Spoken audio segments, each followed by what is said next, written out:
Market లో invest చేసి మీ డబ్బులు డబుల్ చేసుకోవాలనుకుంటున్నారా? సుందరరామిరెడ్డి గారి లైవ్ సెమినార్ కి అటెండ్ అవ్వండి.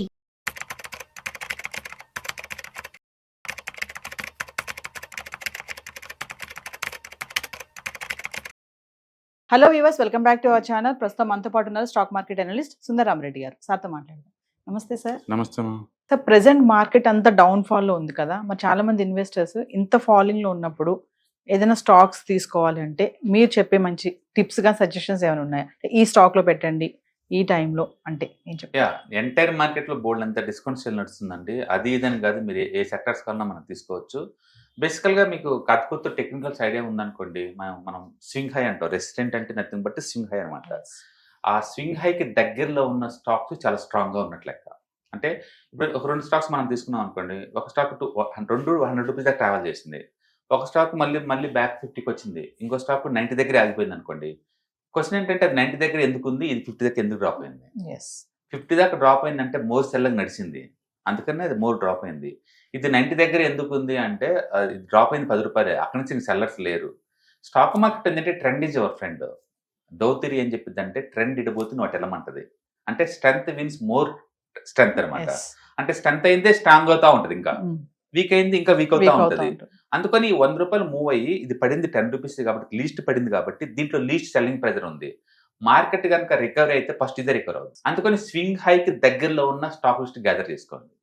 స్వింగ్ హైకి దగ్గరలో ఉన్న స్టాక్ లిస్ట్ అంటే పడకుండా ఉన్న స్టాక్ లిస్ట్ గ్యాదర్ చేసుకోండి. అందుకని ఎంత టూ మచ్ గా పడింది అంటే అంత ఎక్కువ సెల్లింగ్ ప్రెజర్ ఉన్నట్లు లెక్క. అది రికవర్ అంత ఈజీగా అవ్వదు, అది అంత ఈజీగా రికవర్ అవ్వదు.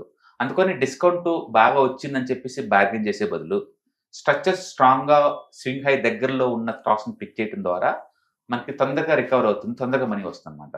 అందుకని మీ దగ్గర స్టాక్స్ ఏదైనా ఉంటే స్వింగ్ హై నుంచి దూరంగా పోయిన స్టాక్స్ మొత్తం క్లోజ్ చేసుకొని స్వింగ్ హైకి దగ్గరలో ఉన్న స్టాక్స్ మూవ్ అవటం బెటర్ అనమాట.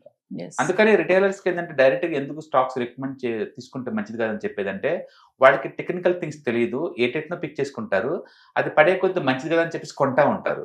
కొన్ని కొద్ది అలొకేషన్ ఎక్కువ అవుతుంది, ఇంకా మోర్ లాస్కి వెళ్ళిపోతారు, ఇంకా ఎక్కువ యాడ్ చేస్తుంటారు, ఇంకా మోర్ లాస్కి వెళ్ళిపోతారు, అది ఇంకా లాస్ అవుతా ఉంటుంది. అదే సింగిల్ స్టాక్స్ కాకుండా ఒక మ్యూచువల్ ఫండ్, ఒక ETF ఇలా పెట్టారనుకోండి, మనం తీసుకుంటే ఒక 30-40 పోర్ట్ఫోలియో కదా, అన్ని కింద పోయి ఉండవు కదా, కొన్ని పెరిగే కూడా ఉంటాయి కదా, అది బ్యాలెన్స్ అవుతుంది. బ్యాక్గ్రౌండ్ వాళ్ళు రీబ్యాలెన్స్ చేస్తున్నారు ఎవ్రీ 3 months 6 months అట్లా. అందుకని స్ట్రాంగ్ స్టాక్స్ లో ఎప్పుడు మనం ఉంటాం. అదే స్టాక్స్ తీసుకుంటే నువ్వు చూసుకోవాలి అవన్నీ. ఇలా తెలియదు కాబట్టి స్టక్ అయిపోతారు ఈజీగా. అందుకే చాలా మంది IRCTC బాగుంది కదా అనుకుంటారు, డబ్బాని దాంట్లో పెట్టి కూర్చుంటారు, 30-40% పడగానే పెయిన్ గా ఫీల్ అవుతారు. IRCTC బాగుందంటారు, డిమార్ట్ బాగుందంటారు, రిలయన్స్ బాగుందంటారు. సింగిల్ స్టాక్స్ లో కొన్ని ఎక్కువ పెడతారు, ఎక్కువ మొత్తం అలకేట్ చేస్తారు, ఎక్కువ అలకేట్ చేస్తే పెయిన్ కూడా ఎక్కువ ఉంటుంది. అదే మ్యూచువల్ ఫండ్స్ దగ్గర ఈ స్టాక్స్ ఉన్నా సరే వాళ్ళ పెయిన్ తక్కువ ఉంటుంది, ఎందుకంటే వాళ్ళు రిస్క్ ని డైవర్సిఫై చేశారు కాబట్టి రిస్క్ డైవర్సిఫై చేయటం. ఒకవేళ ఇండివిజువల్ స్టాక్స్ కనుక మెయింటైన్ చేస్తే స్వింగ్ హైకి దగ్గరగా ఉన్న స్టాక్స్, ఈ క్వాలిటీ వీక్ పుల్ బ్యాక్ అంటే ఫుల్ బ్యాక్ తక్కువ ఉన్నాయి అనమాట. Deep pull backs better to avoid అనమాట. ఓకే, అందుకని స్ట్రాంగ్ ఉన్నాయి మోర్ స్ట్రాంగ్ అవుతుంటే, వీక్ గా ఉన్నాయి మోర్ వీక్ అవుతుంటాయి. అందుకని టూ మచ్ పట్టి స్టాక్స్ పోవద్దు, స్ట్రక్చర్ స్ట్రాంగ్ గా ఉన్నట్టు పోండి. అలా చేయడం ద్వారా ఏంటంటే ఎప్పుడు నిరంతరం లాస్ లో కట్ చేసి పడేసి మళ్ళీ పోర్ట్ఫోలియో కొత్తగా డెవలప్ చేసుకొని ఏదైతే స్వింగ్ హైకి దగ్గరలో ఉన్నాయో అందులో పెట్టుకోవడం ద్వారా పోయిన లాస్ ని త్వరగా రికవర్ చేసుకోవచ్చు. అండ్ మళ్ళీ బుల్ మార్కెట్ వచ్చినప్పుడు లీడర్స్ దగ్గర ఉండొచ్చు మనం. ఎందుకంటే ఇప్పుడు లీడర్ నెల గుర్తుపట్టడం చాలా ఈజీ మిగతా టైంతో పోల్చుకుంటే. ఏ సెక్టార్ అయితే పడకుండా అంతే ఉందో, లీస్ట్ పడిందో అవన్నీ ఈపీఎస్ బాగా పెరిగే కౌంటర్లు అనమాట.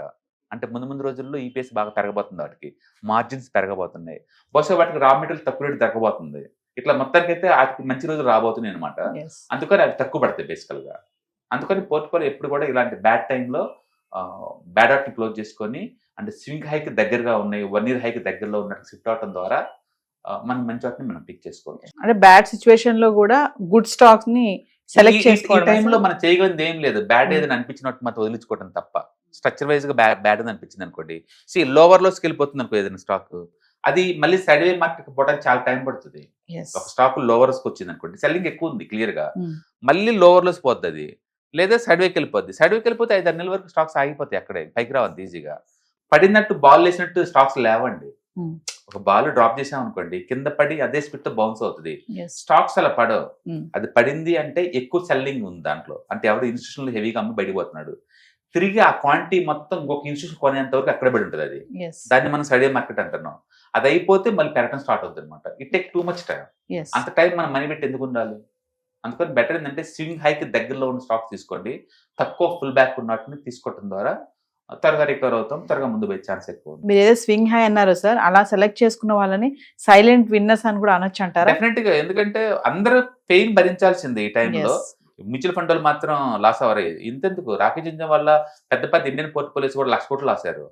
ప్రతి ఒక్కరికి పెయిన్ ఉంటుందండి. Yes. బట్ వాళ్ళందరూ తక్కువ పెయిన్ ఎందుకు ఉంటుందంటే, ఒకటి లాంగ్ టర్మ్ పోర్ట్ఫోలియో ఉండొచ్చు. లాంగ్ టర్మ్ వాళ్ళు పట్టించుకోరు, పడ్డా పెరిగినా పట్టించుకోరు. ఎగ్జాంపుల్ మనం రాకేష్ జింజన్ వాళ్ళు అనుకోండి, ఆయనకి టైటాన్ కోర్ పోర్ట్ఫోలియో, అది పడ్డా అమ్మడు పెరిగినా అమ్మడు. Yes. అంతే, అందుకని లాభం నష్టం సంబంధం లేదు కదా, నంబరింగ్ వాళ్ళు అంతే. అమ్మరు. ఆ టైప్ అయితే మీకు ఇబ్బంది ఏం లేదు. Yes. అలా కాదు, నాకు శాటిలైట్ పోర్ట్ఫోలియో అనుకోండి, ఖచ్చితంగా టెక్నికల్స్ ఫాలో అవ్వాల్సిందే. Yes. మళ్ళీ స్ట్రక్చర్స్ వచ్చిన దాకా వెయిట్ చేయాల్సిందే. అంతకాలం నేను ఎందుకు వెయిట్ చేయాలా, అందుకని నేను కట్ చేసి పడేస్తాను, బుధాన్ని మూవ్ అవుతాను. Yes. అట్లా ఎక్కువసారి వాళ్ళే విన్నర్స్ ఉంటారు అలాంటి వాళ్ళు. Thank you, sir. Yeah hi, మొట్టమొదటిసారిగా క్లాస్ రూమ్ ట్రైనింగ్ అండి. 1 డే క్లాస్ రూమ్ ఎన్విరాన్మెంట్ లో ఆఫ్లైన్ వెబినార్ జరగబోతుంది. అండ్ ఇంట్రెస్ట్ ఉన్న పార్టిసిపెంట్స్ ఈ కింద స్కూల్ అవుతున్న నెంబర్కి రింగ్ చేసుకొని సీట్ బుక్ చేసుకోండి. దీంట్లో ETFs, index funds and mutual funds మీద completely and hand holding experience మీకు ప్రొవైడ్ చేయబడుతుంది. దీని ద్వారా ఏంటంటే మనం ఎసెట్స్ని స్టాక్ మార్కెట్లో ఎలా మేనేజ్ చేసుకోవాలి, ఎలా గ్రో చేసుకోవాలి, ఎలా ప్రొడక్ట్ చేసుకోవాలో అంటే ప్రాక్టికల్గా నేర్చుకుంటారు. అండ్ మీ ఇప్పటి వరకు మనం ఆన్లైన్లోనే మీరు అటెండ్ అవుతున్నారు. ఇక నుంచి మీరు లైవ్లో క్లాస్ రూమ్ ఎన్విరాన్మెంట్లో నేర్చుకునే ఛాన్స్ దొరుకుతుంది. కాబట్టి ఇంట్రెస్ట్ ఉన్న పార్టిసిపెంట్స్ కింద స్క్రోల్ అవుతున్న నెంబర్కి పింగ్ చేసి సీటు రిజర్వ్ చేసుకోండి. Thank you.